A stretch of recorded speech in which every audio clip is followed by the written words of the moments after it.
Welcome to the March edition of Catholic Cooking, where today we're trying out recipes that fit the bill for both spring and Lent.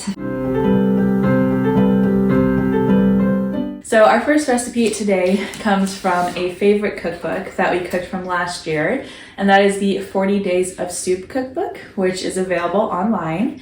And we're going to be trying one that we've been eyeing for a while, and that is the Tuscan herb white bean soup. We're also cooking from a literary cookbook today, the Redwall Cookbook by Brian Jacques. Maybe some of you out there recognize the Redwall series. It's a favorite here. And from this one, we're making the Loam Hedge Legacy nut bread to go along with our soup. And then because of March and St. Patrick's Day, we're also going to be trying to make some knockoff shamrock shakes. We found a recipe online from the Eating by Elaine blog. So we have 3 fun recipes to try out today, so let's get started.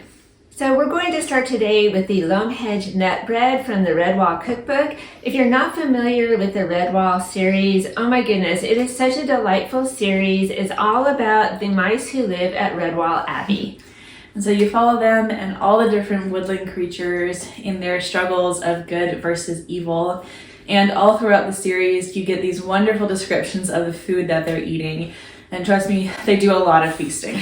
So you really can't read the books without getting hungry. So it's really cool that there is a cookbook that goes along with the series. And all of the recipes in here are vegetarian, so very Lent friendly.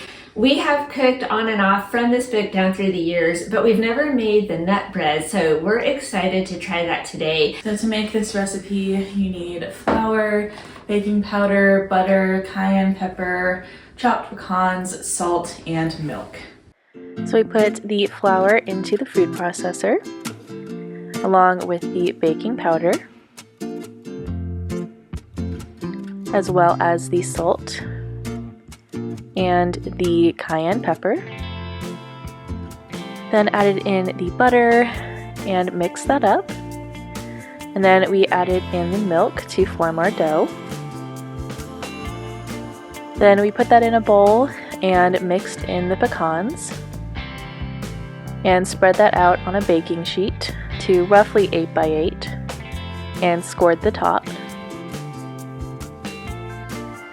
And then we baked it up in the oven and cut it once it was cool. Next up is our Lenten soup, the Tuscan herb and white bean soup from Ave Maria Press online. 40 Days of Soup. It's so cool that they have that entire cookbook just out there available.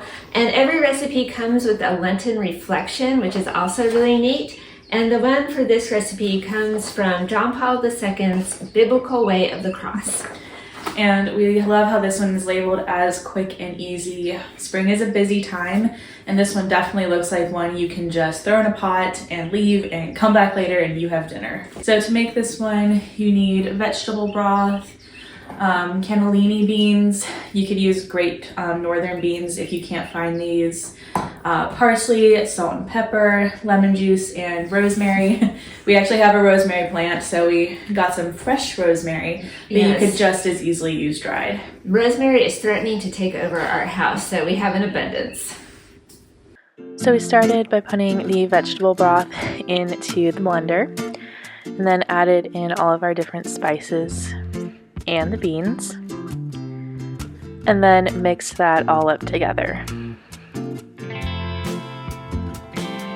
Then we transfer that into a pot to heat it up. And it was boiling, we added in the rest of the beans and the lemon juice. And then just let that cook for a while and garnished with olive oil. And then finally, a little bit of parsley. And now we're on to our DIY shamrock shake. We had such good luck last month making our knockoff cherry limeade that we've gotten bold, and we thought, ooh, what else could we try? We immediately thought of the shamrock shake for St. Patrick's Day. And this is supposed to be a very much healthier version of the traditional McDonald's one. And so we're hoping this one will be fun, it'll be easy, it'll taste good. And so to make it, you need almond milk or a non-dairy milk, unsalted cashews, maple syrup, vanilla extract, and ideally fresh mint leaves, which we don't have and we couldn't find. So we're just using peppermint extract. But we will be adding a couple of spinach leaves to give it a little bit more of that green color. So we added the milk into the blender and then added in the maple syrup and the cashews and the vanilla extract and then the peppermint extract. Then we did the spinach and a bunch of ice. And then we just mixed that down and poured it out. So here we have the healthier version, and it is very thick. Very. I have to say I have my doubts about it, but we'll see. That's really, really close. It's Not quite there, but it is like really close. It is so close. I mean, if it was a touch sweeter, oh my goodness. Wow. Just a tiny bit sweeter and it would be right on. You put this in a McDonald's cup, you're gonna fool everyone. Oh my goodness. The kids will never know. The kids will never know. It is so good. Some chocolate chips in here. We could have made it greener with more spinach leaves, but yeah, this is it. This is there. That's good. Score. Now the nut bread, it's going to be hard to beat the shamrock shake, but we're gonna see. Okay. Smells good. This. Honestly, doesn't have much flavor. No. Just tastes like bread and nuts. It's not a sweet bread at all. Maybe we could have kicked up the cayenne pepper a little bit, but I guess it would be good with the soup. Probably it would taste better if we hadn't just had shamrock shakes. It needs butter or something at least. Yeah, you could drizzle honey on it maybe. And then lastly, we're going to try the soup. It's not a very thick soup. Not at all. So if you wanted it thicker, you might scale down on the veggie broth.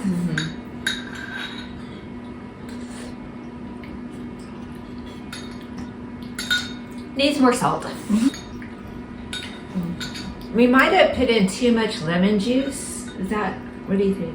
Maybe. There's just not much substance to it. Yeah, It's really just broth and beans. it's not taking me back to Tuscany, that's for sure.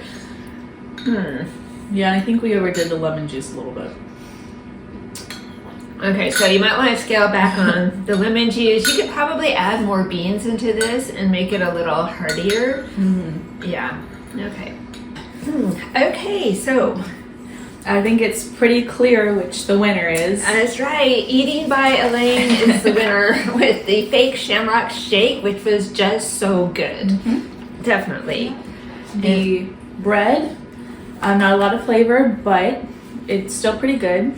You could definitely doctor it up with honey or something, and butter. It would taste. You could do jam, and it would taste good. The pecans are a little caramelized. There is a little sweetness there, and so it might go well with vegetable soup or that type of thing. Definitely don't eat it right after a shamrock shake. And then in last place, I think the soup. There's just not enough substance. I don't know how to fix this.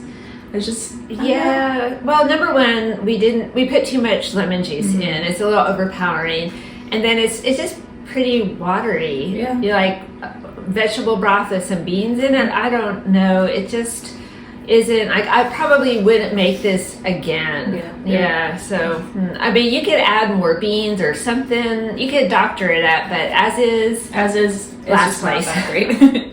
Okay.